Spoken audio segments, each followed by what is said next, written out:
There are songs that don't just play, they stay with you.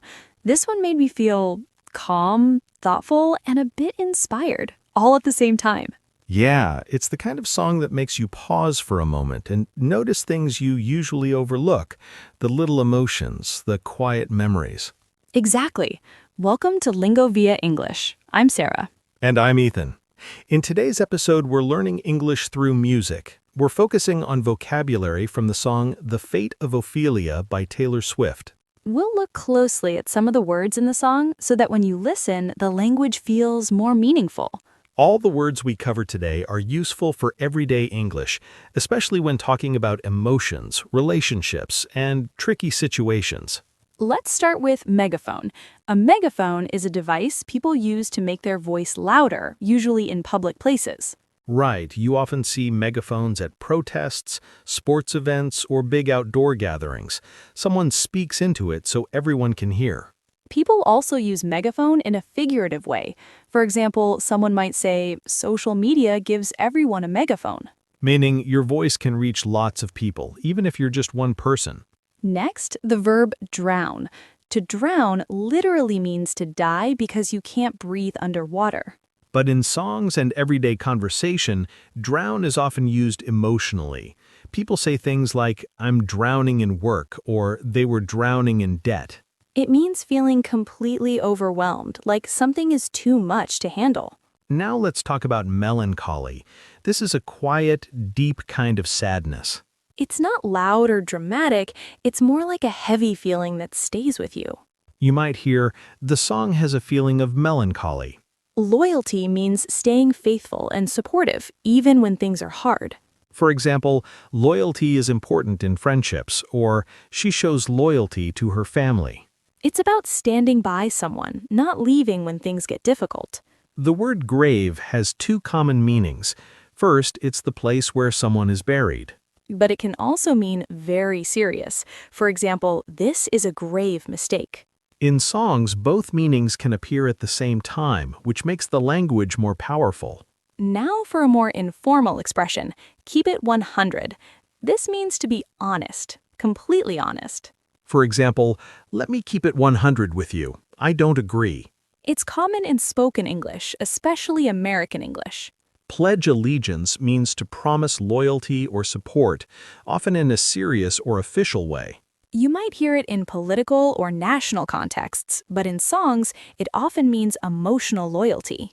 For example, he pledges allegiance to his beliefs, or he pledges allegiance to the flag every morning at school. Sleepless describes not being able to sleep. You can say, I had a sleepless night, or stress makes me sleepless. In music, it often relates to worry, love, or emotional pain. A fantasy is something imagined, not real. People say, that's just a fantasy, or I live in a fantasy world. In songs, fantasy often contrasts with reality. Venom is poison, especially from animals like snakes.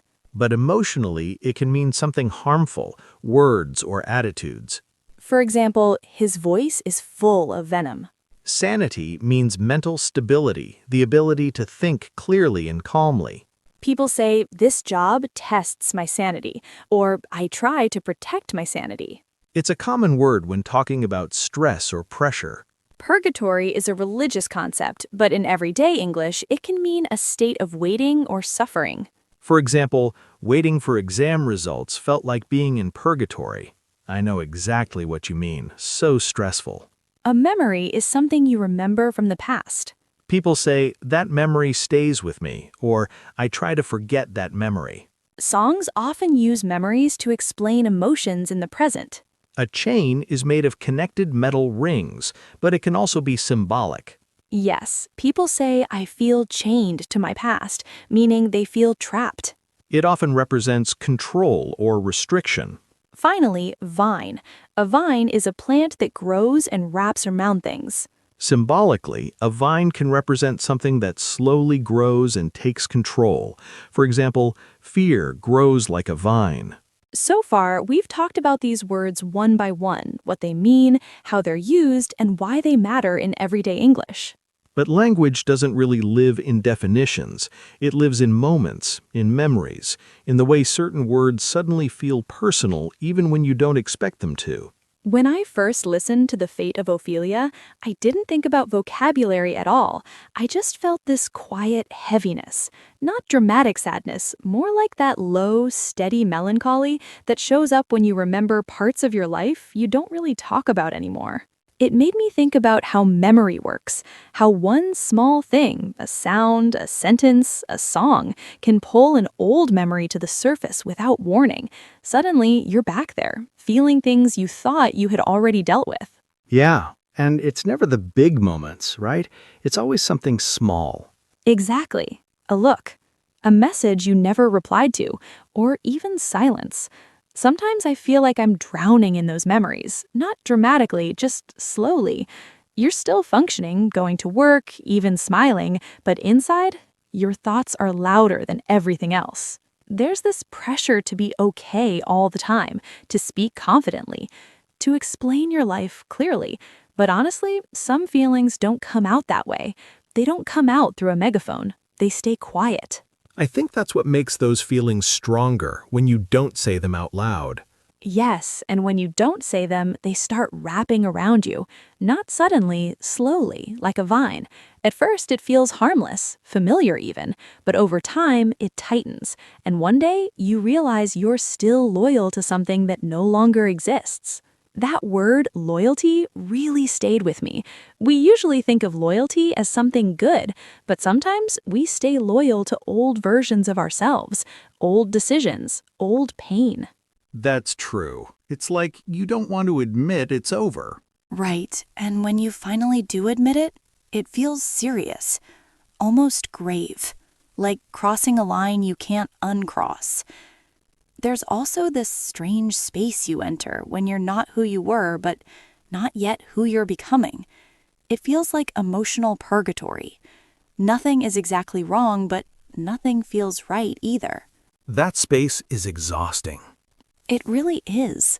That's when sleep disappears. You become sleepless, not because you're busy, but because your mind won't stop replaying things. Conversations, what ifs, imaginary endings. And that's where fantasy comes in. You start imagining different outcomes, different versions of yourself. You know they're not real, but they feel comforting. Until they don't. Exactly, because fantasy can turn into a chain, something that keeps you tied to a story that isn't moving forward. Sometimes there's anger in that realization. Not loud anger, but quiet bitterness, like emotional venom. You don't show it, but you feel it. And at some point, you start questioning your own sanity. You wonder why something so small still affects you, why you can't just let it go. I think that's when honesty matters. Yes, that's where Keep It 100 really applies. Being honest with yourself, not pretending you're fine just because time has passed. For me, listening to this song wasn't about understanding every line. It was about recognizing those feelings and realizing I'm not the only one who carries them. That's probably why songs like this stay with people. I think so too. Language does that, not by explaining life, but by reflecting it. Before we finish, let's take a moment to look back at the words we explored today. Sure, first, megaphone, a device to make your voice louder, or figuratively, a way to make your voice reach many people. Drown, to die because you cannot breathe underwater, or to feel completely overwhelmed by something, like emotions or thoughts. Melancholy, a quiet, steady kind of sadness, gentle but persistent. Memory, something you remember from the past that can still influence how you feel today. Loyalty, staying faithful or committed, sometimes even to people, ideas, or feelings that are important to you. Grave, serious, important, or weighty, sometimes also the place where someone is buried. Purgatory, a state of waiting, uncertainty, or reflection, not literal punishment. Sleepless, not able to sleep, usually because your mind is active. Fantasy, imagining things that aren't real, often to explore possibilities or feelings. Chain, something that connects or holds you, literally or figuratively. Vine, a plant that wraps around things. Figuratively, something that grows slowly and wraps around your thoughts or feelings. Venom, poison, literally or metaphorically, like harmful words or quiet bitterness. Sanity, mental stability, staying calm and clear-minded, even when things feel intense. Keep it 100, to be completely honest, especially with yourself.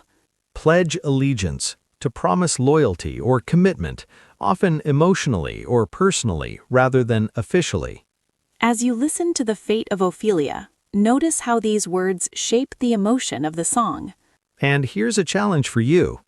Make sentences using one or two of these words. For example, I was sleepless after reading that message. Or, thinking about that day makes me feel kind of melancholy.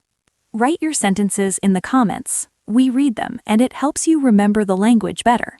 Thanks for spending this time with us today. Keep noticing, keep listening, and we'll see you in the next episode of LingoVia English. Wishing you all the best. Take care, and goodbye.